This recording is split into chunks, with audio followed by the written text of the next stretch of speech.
Abre mis ojos, oh Cristo, abre mis ojos, te pido, yo quiero verte, yo quiero verte.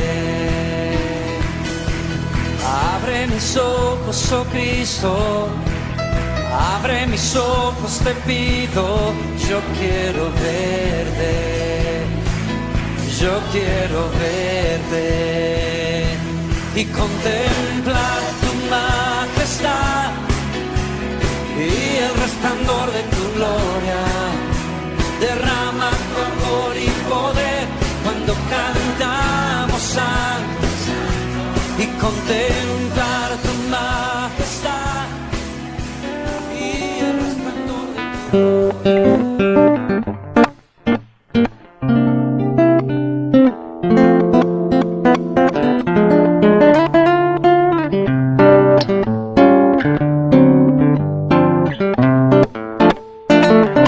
Puedo confiar en el Señor, Él no me va a fallar. Puedo confiar en el Señor, Él no me va a fallar. Si el sol llegara a oscurecer, ya no brillar, ya nunca más. Igual confío en el Señor, Él no me va a fallar. Puedo descansar,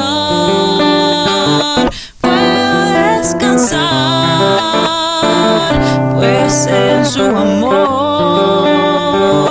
Él me guardará.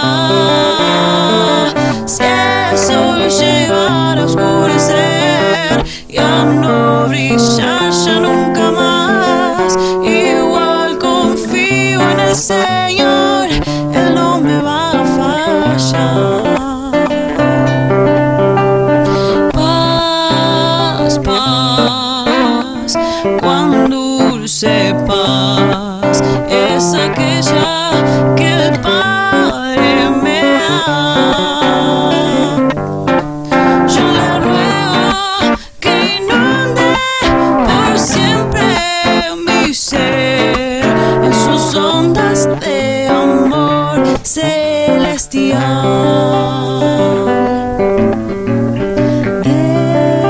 Descansando en los brazos del Señor Jesús. Descansando en los brazos del Señor Jesús.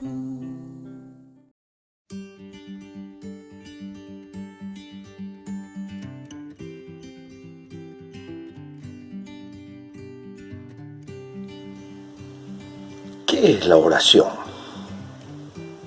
La oración es el medio que Dios nos dejó para que aprendamos a confiar y a depender de Él. Dice la palabra de Dios, la oración eficaz del justo puede mucho. Es un momento íntimo con Dios, donde en el canal de comunicación con el Señor podemos también mirarnos a nosotros mismos. El oración es hablar con Cristo. La oración para mí tiene mucho poder. A través de la oración nos comunicamos de manera directa con el Señor. Le agradecemos, le alabamos y le pedimos piedad y misericordia, y Él nos escucha. Y en su momento el Señor se manifiesta bendiciéndonos día a día. Solo tenemos que estar a la voluntad de Él, que Él siempre va a decidir lo mejor para todos nosotros. Para mí la oración es un privilegio que tenemos los hijos de Dios, porque sabemos que podemos acercarnos a Él, hablar con Él en cualquier momento, en cualquier lugar y bajo cualquier circunstancia de nuestra vida. Bueno, la oración es una creación de Dios. Así nos enseña la Biblia. Como todo lo que Dios hace, es una creación maravillosa. Y es una creación para todos aquellos que por la fe recibimos a Jesucristo. La oración es para las mujeres y los hombres que son hijos de Dios por adopción. Hasta donde nosotros sabemos, los ángeles no oran. Pero los creyentes sí podemos orar. Hablar con Dios no se habla de cualquier manera. Los discípulos habían pedido al Señor que les enseñase a orar. Hay una forma y un momento para orar. Dios siempre está dispuesto a escucharnos y a obrar en cada motivo que le pidamos. Para mí la oración, es hablar con Dios, ¿no? Tener comunión con Él, contarle lo que siento.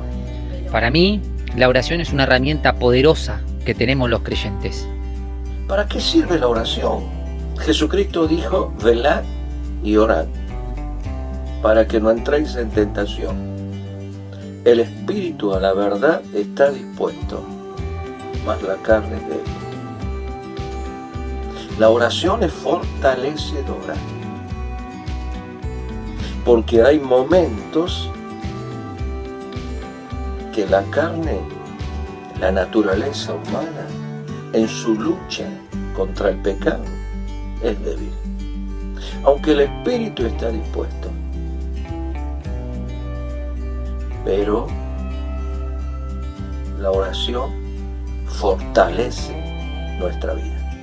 Es el recurso, la clave secreta para la vida cristiana.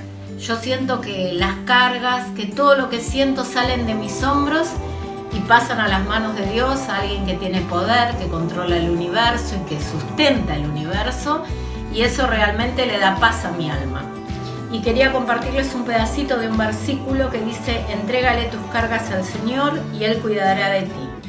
Y me encanta pensar eso, y la verdad que es lo que siento cuando le entrego mis cargas, paz. El consuelo de saber que alguien te escucha y que ese que te escucha es el creador del universo y tiene el poder para resolver tu problema, creo que no hay nada más alentador que eso. Orar es un momento especial porque podemos hablar con Dios. Es una inversión en el tiempo. Gracias al Señor, le hizo un mundo mejor. Jesús a mí.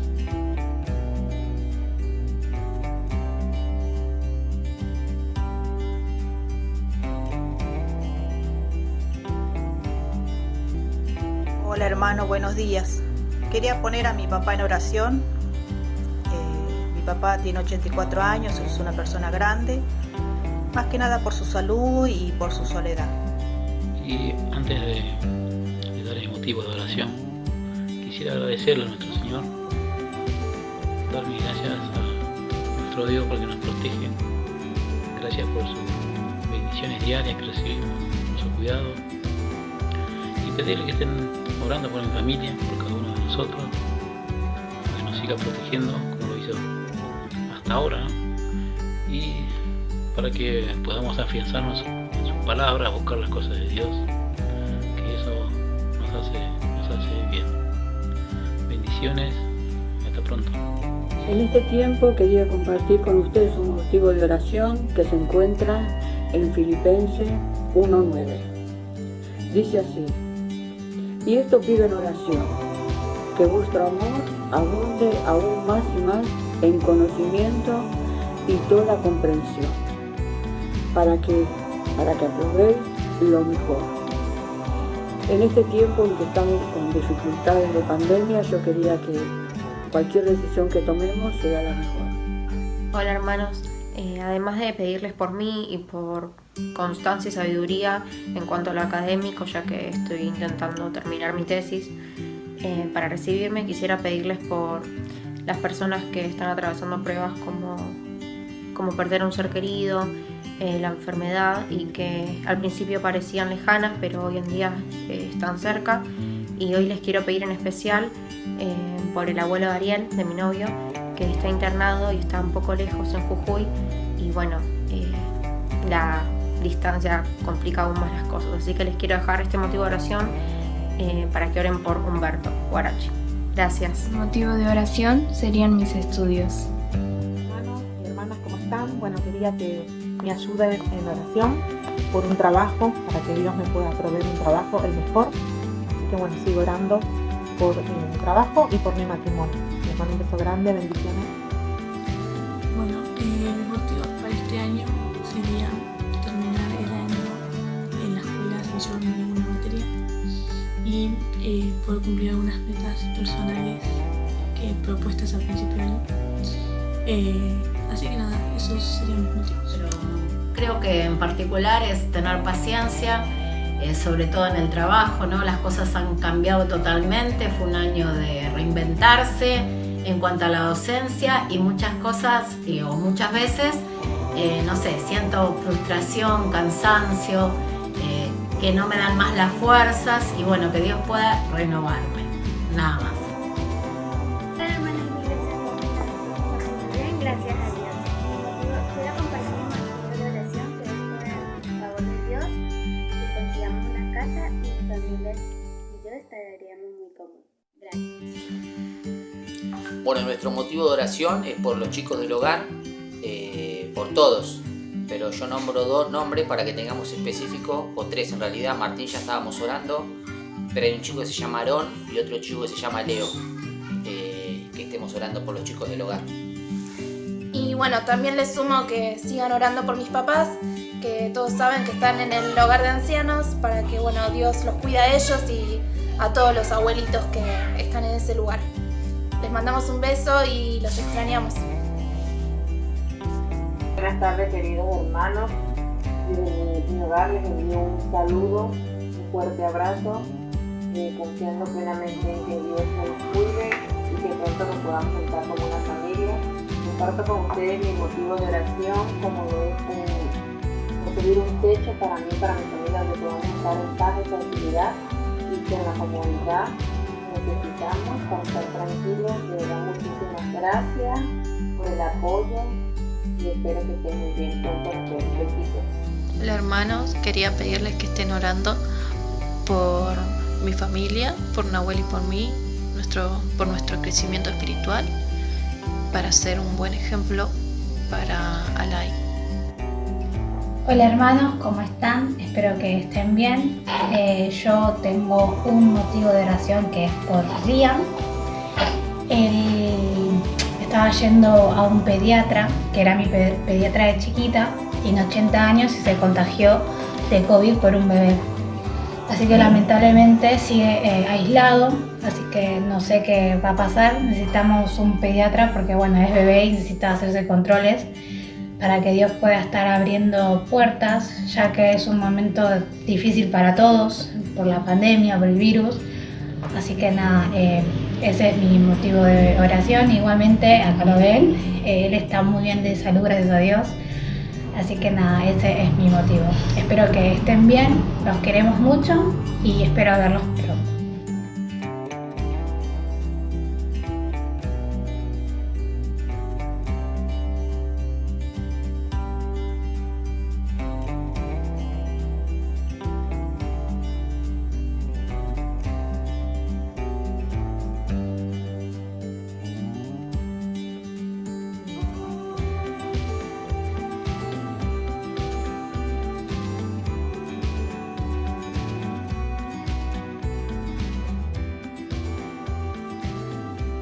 Buenos días hermanos de la iglesia de Villa Obrera.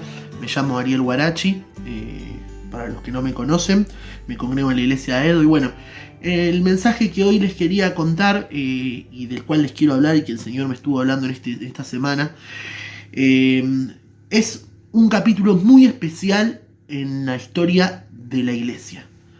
Es un capítulo en el cual marca un antes y un después en la vida de nosotros los creyentes. Y es el libro de Hechos, capítulo 9. Sí, correcto.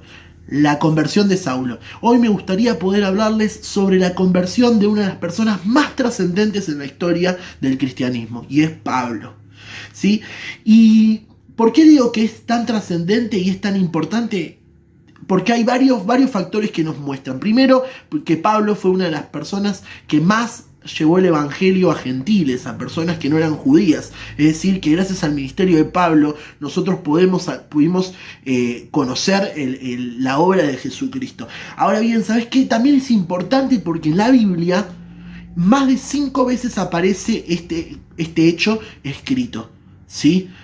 Y en el libro de Hechos únicamente tenemos 3 veces que menciona la historia de la conversión de Saulo. Esta que está escrita por Lucas, ¿sí? En Hechos 9. Luego tenemos el relato de Pablo frente a la turba de Jerusalén, en Hechos capítulo 22, donde también cuenta su testimonio.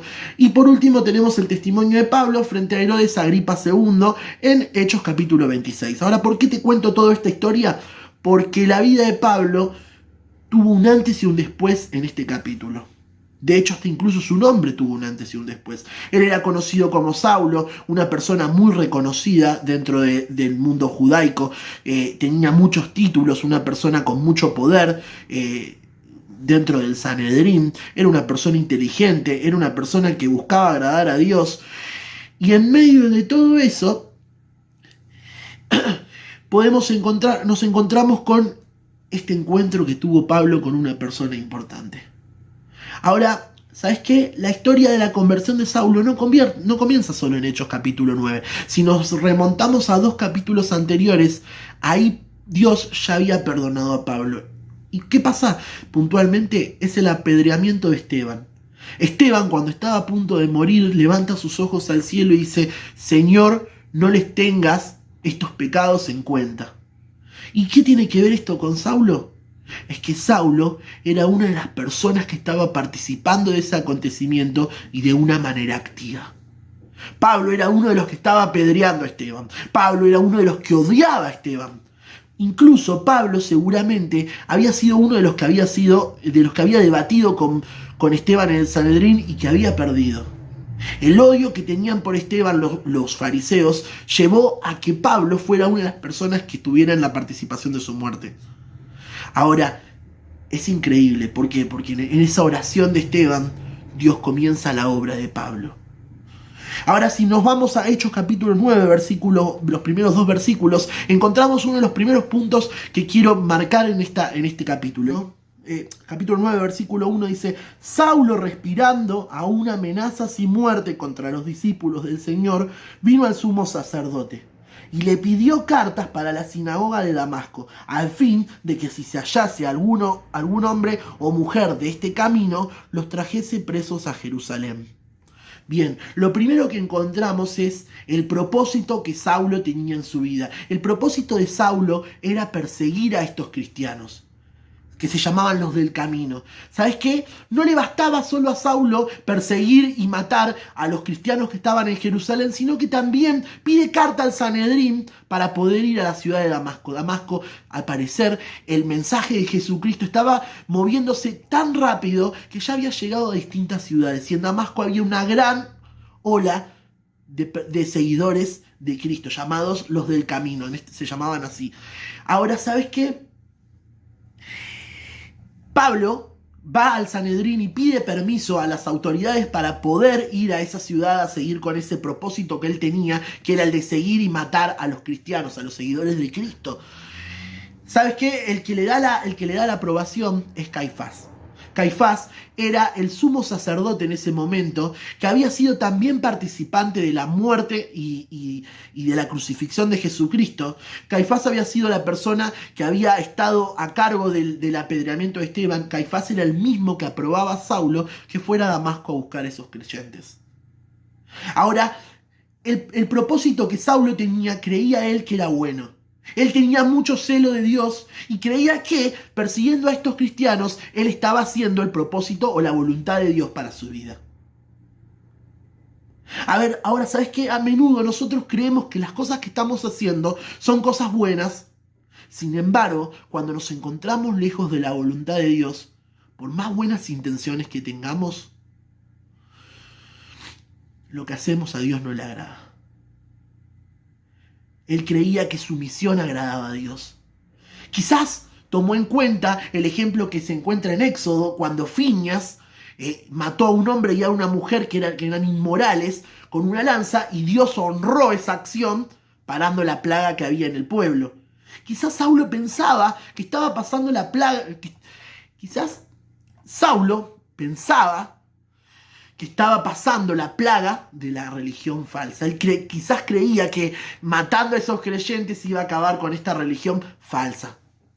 Ahora, ¿sabes qué? En medio de todo esto, camino a Damasco, Pablo tiene un encuentro. Y ese encuentro lo encontramos en los siguientes versículos. A partir del 3 dice: mas yendo por el camino, aconteció que al llegar cerca de Damasco, repentinamente le rodeó un resplandor de luz del cielo. Y cayendo en tierra, oyó una voz que le decía: Saulo, Saulo, ¿por qué me persigues? Él dijo: ¿quién eres, Señor? Y le dijo: yo soy Jesús, a quien tú persigues. Dura cosa te es dar coces contra el aguijón. Él, temblando y temoroso, dijo: Señor, ¿qué quieres que yo haga? Y el Señor le dijo: levántate y entra en la ciudad y se te dirá lo que debes hacer. En medio del propósito que Pablo tenía, hay un encuentro. Y ese encuentro es con el mismo Jesús. ¿Sabes qué? Este encuentro cambió por completo el panorama de vida de Pablo. Este encuentro transformó la vida de Pablo. Este encuentro y moldeó la vida de Pablo, hizo que pasara de ser un perseguidor de cristianos a ser un perseguido por ser cristiano.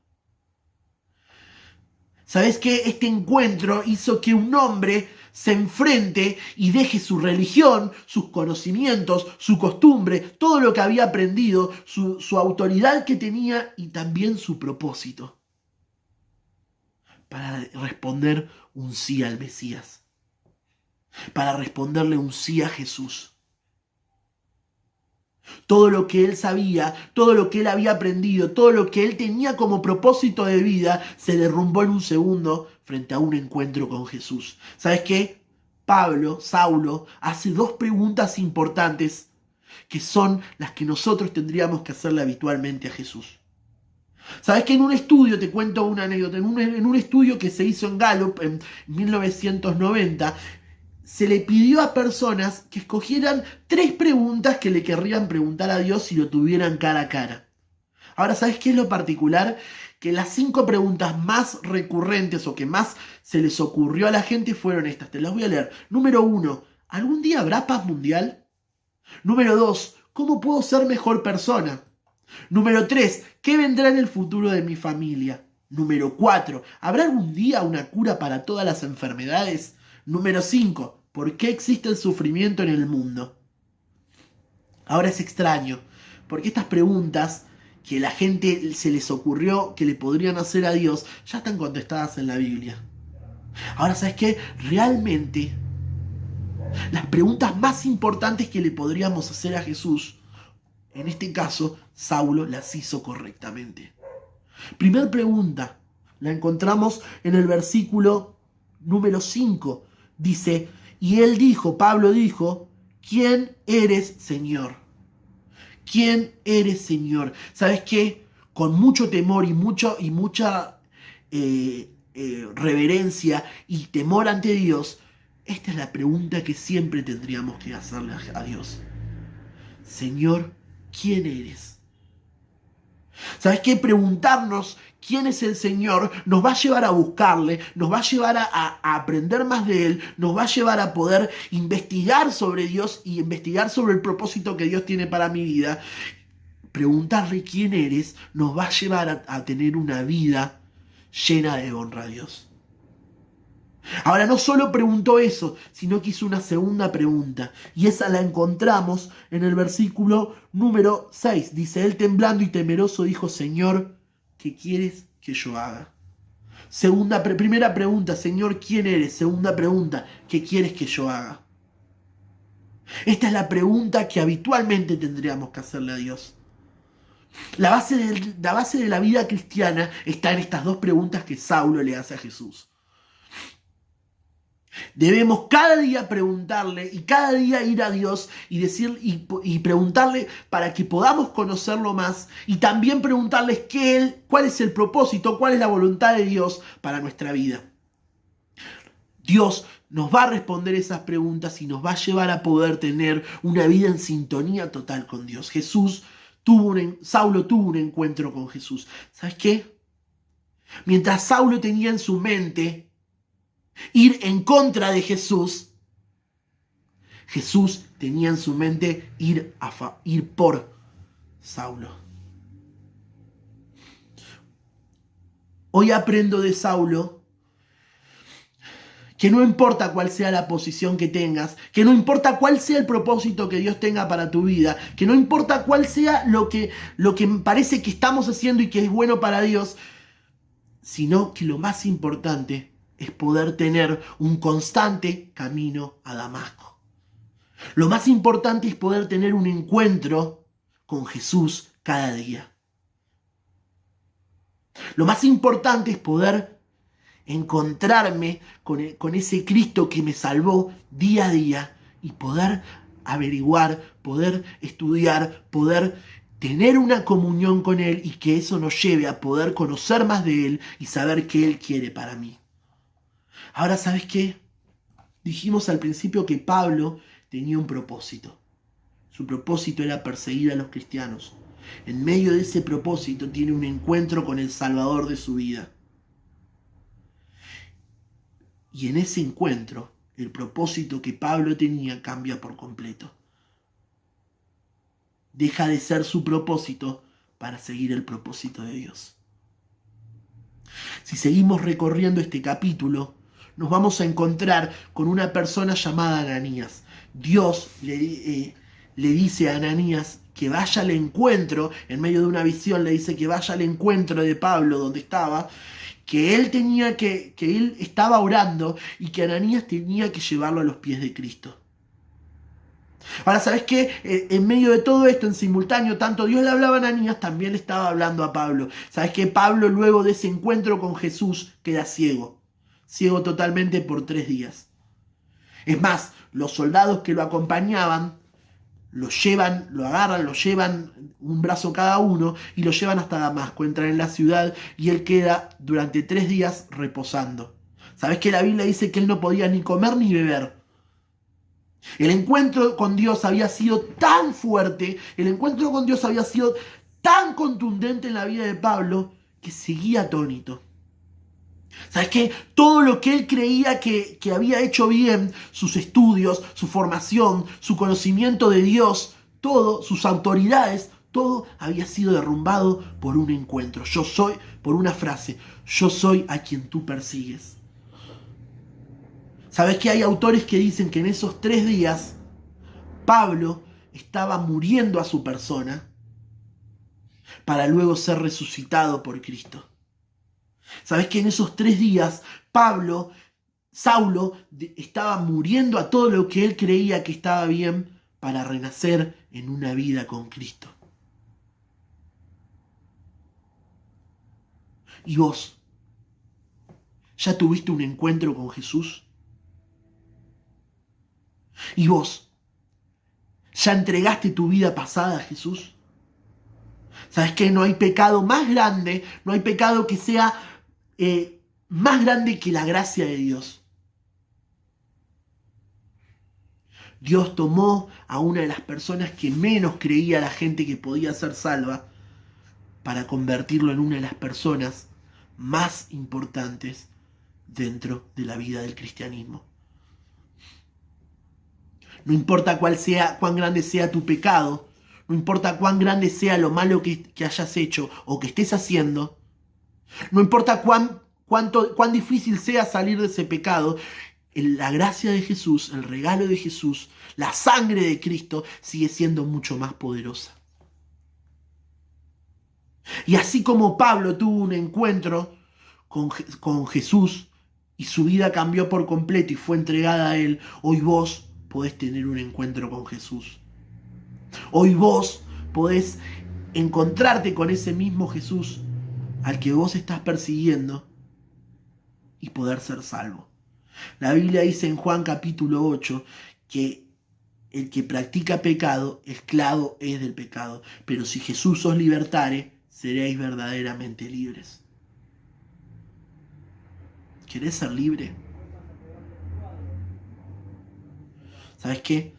Jesús dice que si entendemos el propósito de Jesús, recién ahí vamos a poder ser verdaderamente libres. Si entendemos que ese regalo que Jesús nos dio es también para nosotros, aun cual sea nuestro pecado, vamos a poder ser verdaderamente libres.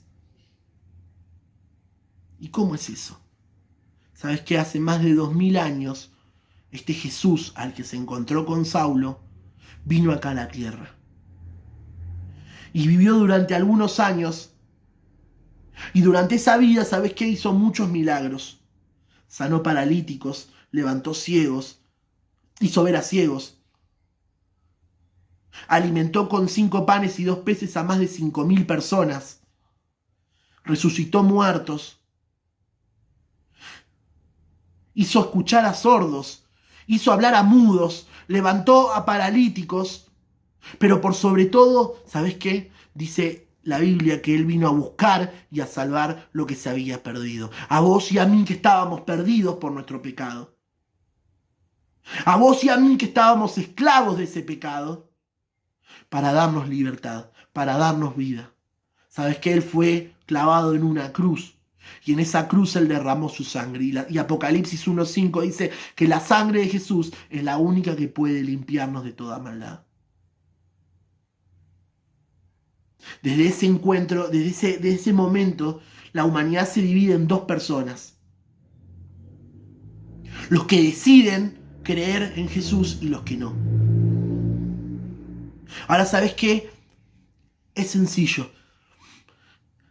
Jesús te regala la salvación, Jesús te da la vida eterna, Jesús te da el perdón de pecados, Jesús quiere darte una nueva vida como se la dio a Saulo. Jesús quiere convertir tu vida, Jesús quiere cambiar tu propósito por un propósito eterno. Jesús quiere darte vida eterna. ¿Qué tengo que hacer? Solo creer. Creer que Jesús es el único que puede limpiar mis pecados. Creer que Él es que la obra de la cruz fue el acto que consumó con mi pecado. Creer que lo único que puedo hacer para llegar al cielo, lo único que puedo hacer para poder ser libre de mi pecado es que Jesús entre en mi corazón y sea mi Salvador. Y lo segundo que tengo que hacer es recibirlo. Pedirle a Jesús que entre en mi corazón y sea el Salvador de mi vida. ¿Estás preparado en esta mañana? Quizás tu vida hoy se encuentra como Saulo, perdida, con un propósito erróneo, con un pecado del cual no te puedes alejar, con un pecado que te está atormentando, con un pecado que no te permite poder tener paz. Hoy es el momento en el cual puedes entregarle ese pecado a Jesús. Pedile en tu corazón que sea tu Salvador, que limpie tus pecados y que te dé vida eterna. Bueno, muchas gracias damos al Señor por esta hermosa reunión que hemos disfrutado juntos. Damos gracias a Ariel por haberse preparado y compartirnos la palabra del Señor. Nos queda este desafío maravilloso de poder estar orando unos por otros y poder estar haciendo o apropiándonos de esa creación del Señor, esa herramienta que tenemos es poderosa, que es la oración, para poder estar intercediendo, como bien compartían algunos hermanos, ¿no? Para agradecerle al Señor, para adorarle, pero también para pedirle para nuestra necesidad y también para poder interceder por la necesidad de un tercero. Que el Señor nos bendiga, damos gracias al Señor, que tengan muy buenos días y de esta manera terminamos la reunión. En la gloria de Dios tendré el descanso para mis pies. Con su manto mi frío desaparecerá y descansaré. De la gloria de Dios vendrá bendición y abundante paz para ti, para mí y a quien quiera venir a la gloria de Dios. La gloria de Dios maneja mi vida con hilos de amor que puso en mi alma, me lleva hasta Él. La gloria de Dios, gigante y sagrada, me carga en sus brazos.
desaparecerá.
pero si me preguntan de manera particular, yo siento que las cargas, que todo lo que siento salen de mis hombros y pasan a las manos de Dios, a alguien que tiene poder, que controla el universo y que sustenta el universo, y eso realmente le da paz a mi alma. Y quería compartirles un pedacito de un versículo que dice: entrégale tus cargas al Señor y Él cuidará de ti. Y me encanta pensar eso, y la verdad que es lo que siento cuando le entrego mis cargas, paz.